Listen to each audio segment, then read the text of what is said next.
This is Kits and Wagers. I'm Adam Zdroik, not joined by Chris Owen. He is in Europe right now, and we had a bit of a, I don't know if you want to say mix-up, but he had a dinner tonight, and he sent me his picks. He got back from dinner, sent me his picks at about 1 a.m.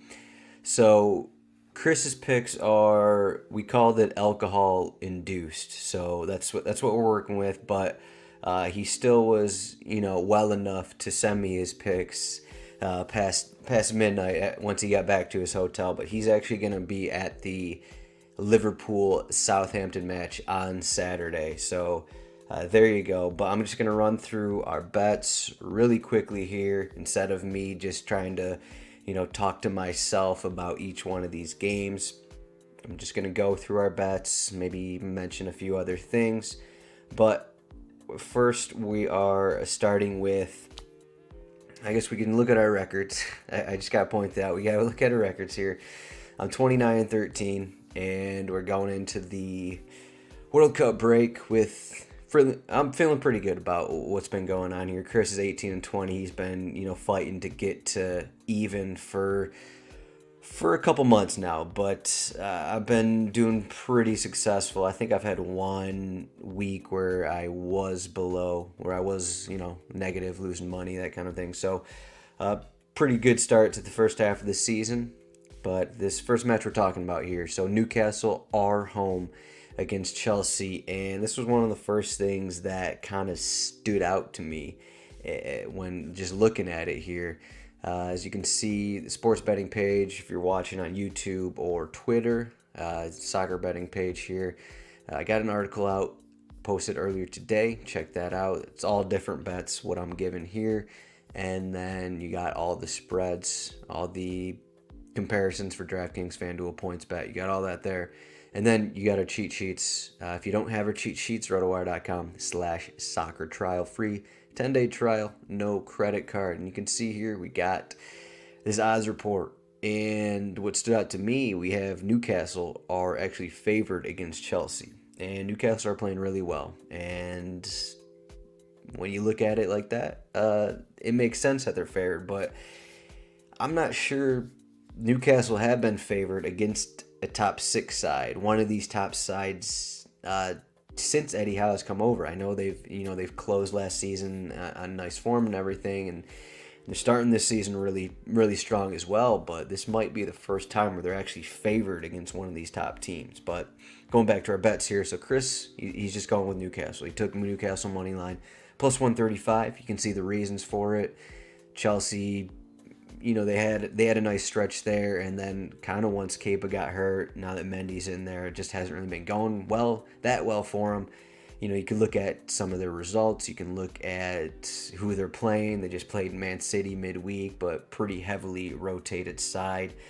I'm kind of scared to take Newcastle on the money line just because of, just in terms of the matchup here. I think Graham Potter's Chelsea team is still pretty good, so I'm not going with the money line. I was originally going to take all 3 corner bets for this show, but for my last one, I decided I could not do that. So in the first one here, though, I got Newcastle a minus half a corner in the first half. That just means if Newcastle have more than one or more corners than Chelsea in the first half, this bet hits.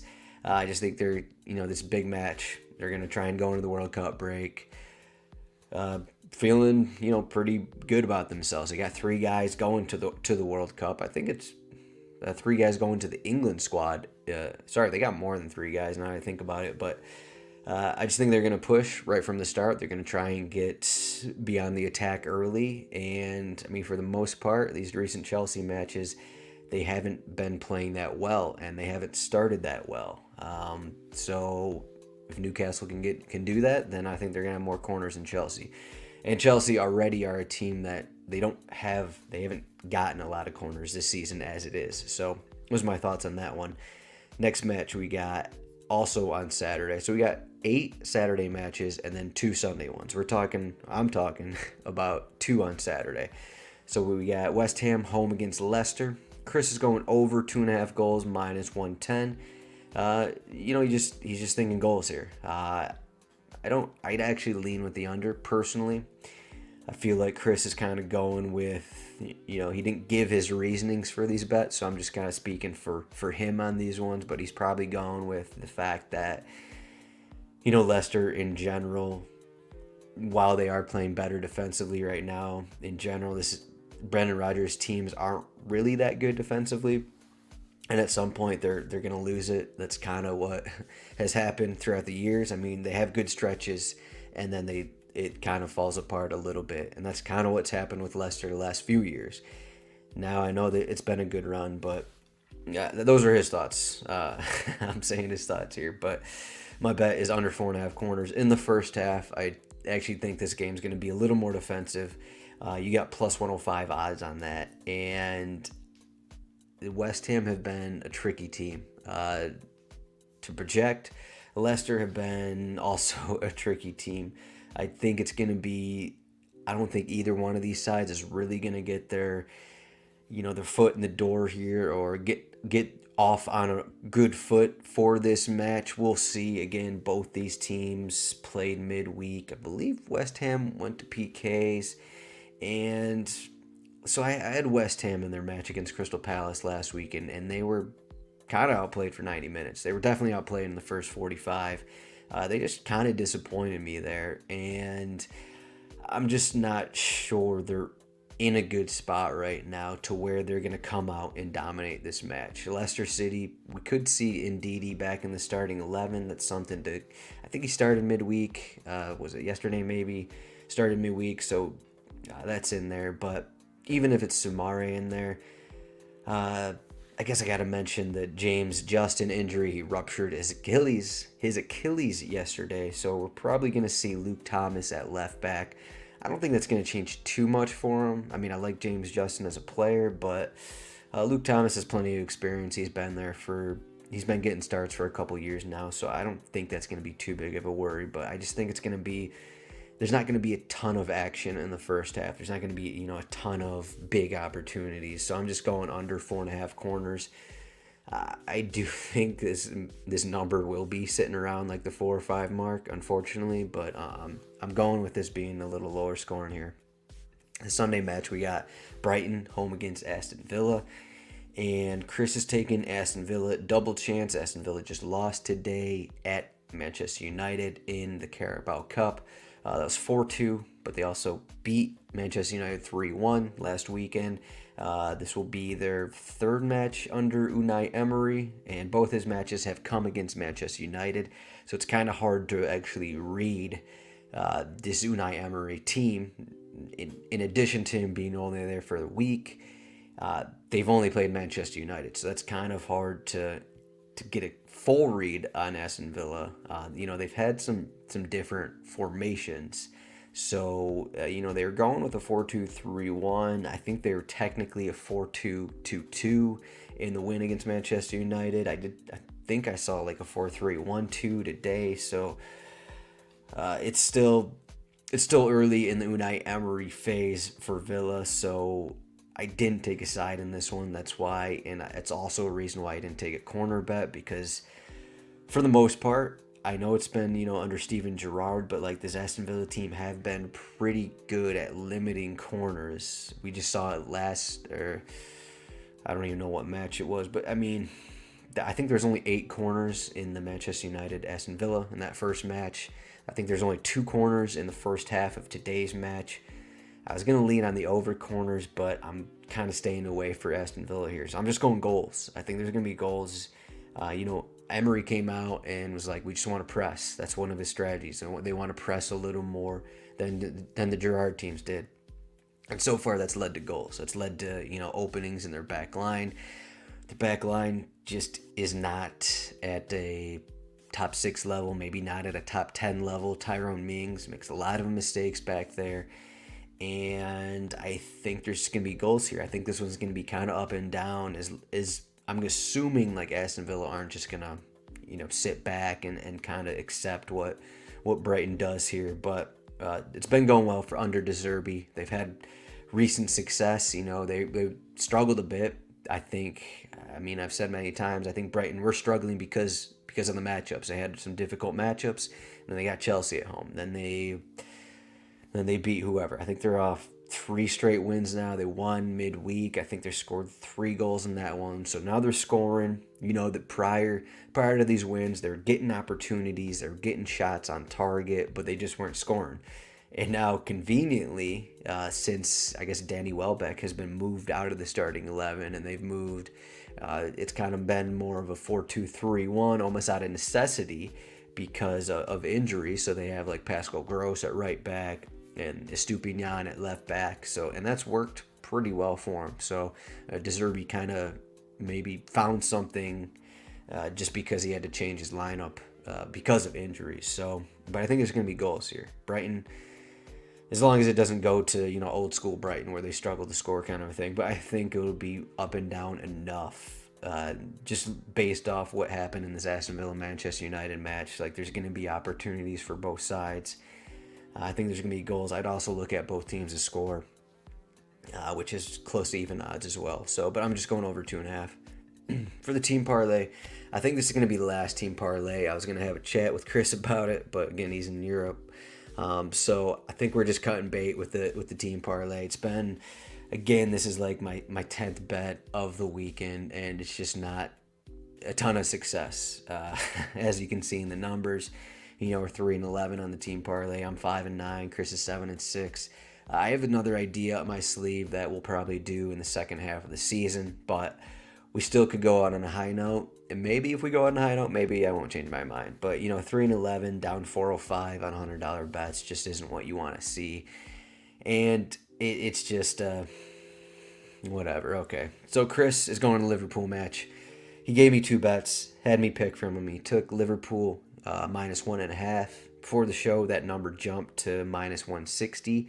So I went to his second bet, which is most solid to score at -125. So yeah, you got Southampton. I think their new manager will be managing this. It's Nathan Jones. They already introduced him, so he's got to be managing them. Of course, 2 days of training or something with them. So Nathan Jones, former Luton Town boss. Luton Town they're in the championship, but this guy, if you're watching Wrexham, this Nathan Jones guy is basically if he went to Wrexham and then promoted them up 3 leagues. So Luton Town were in League 2 4 years ago, brought him to League 1, brought him to the championship. So he's a pretty good manager, but obviously, you know, 3 days with the team, probably not going to be enough to make a difference. But I did look back. He kind of plays like a 3-4-3, a 3-4-2-1 kind of thing. So that's something to look out for. But Liverpool at home, going into the break, you know, Chris is going to be at the game. He's going to be probably in his Liverpool kit. So going with that most solid bet, -125. I'm taking Manchester United money line. This was kind of a last minute thing. You know, I usually want to do like a corner bet or something here, but I have a different Manchester United Fulham bet in my article. And after, I don't know if it was intense consideration, but I did think about this match a little bit. So let's look at Fulham here. They got a few suspensions. We got Kenny Tete's out. Harrison Reed's out. 2 regular starters. Tete's coming off an injury, but 3 regular starters are going to be out. In addition to Cabano, who I think it was a torn Achilles last week, so he's out. Mitrovic, I don't think he's going to play. It just came out today through Serbia that he has 2 broken bones in his foot. Probably not going to play in the first World Cup match for him. So we're going to get Carlos Vinicius again. Could get Harry Wilson in the attack again. We could get Tom Carney, who I don't even know if he has a start yet this season. So we got a lot of different bodies in here. We got 2 suspensions. We got Mitrovic injured. I'm just going Manchester United money line. I know they played today, but I don't think that's going to have too big an effect. I'm not even sure Casemiro or Eriksen played. Fernandez was suspended last weekend. Even though he played today, he should be rested. A bunch of guys came off the bench. Martial actually started. I don't think Shaw played, so you got all that in there. And we're getting close to even odds here with Manchester United to win. I know it's away from home, but I think they're playing well enough that they can get this win against a team that has a few like B-level guys starting in this game. Fulham, Pretty solid at home, pretty solid at Craven Cottage, but I'll go Manchester United minus 115. And there you go. Those are plus 236 odds. Let me run through these 1 second here. All right, so first match, Newcastle minus a half of corners in the first half, minus 105 against Chelsea. Chris has taken Newcastle money line. I'm taking under 4.5 corners in the first half for West Ham and Leicester. And then Chris has taken over 2.5 goals, minus 110. I'm taking over 2.5 goals, minus 115 between Brighton and Aston Villa. He's taking Aston Villa double chance. I'm taking Manchester United money line, minus 115. He's taking Mohamed Salah to score, minus 125. That's plus 236 odds. Those are the bets for the week. Game week 16. Oh man, it's been a fun time here leading up to the World Cup. But if you're still watching at the end of the show, we're gonna have a lot of betting content for the World Cup. I already started writing articles. We're gonna have tons of DFS content, but I'm gonna have articles for these. Maybe have some like YouTube shorts. Still trying to work that out, figure that out, see if we have enough time to do them. But RotoWire will have betting content. We're gonna have stats for the World Cup. But as you can see on the sheet here, looking through other matches, we got a couple big favorites for this weekend. I got a bet for the Arsenal match in my article. I got a bet for the Tottenham match in my article. So a lot of different bets here that I have going for this weekend as we go into the World Cup break. But it's Thursday, November 10th. The World Cup starts in 10 days. So I hope everyone's ready for it. We're going to have the content at RotoWire.